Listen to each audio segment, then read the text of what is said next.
100 કિલોએ 160 ગ્રામના માપ પ્રમાણે 8 ગ્રામ આપણે પાવડર લીધો છે 5 લીટર લિક્વિડમાં નાખવા માટે.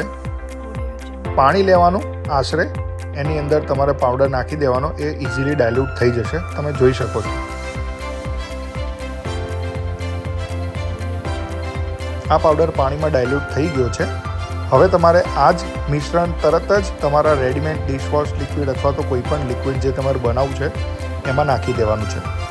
જેવું થિકનરવાળું પાણી તમે તમારી પ્રોડક્ટમાં નાખશો એ હેઝી થવાનું સ્ટાર્ટ થઈ જશે અને કમસે કમ 5 થી 7 મિનિટ સુધી હલાવો.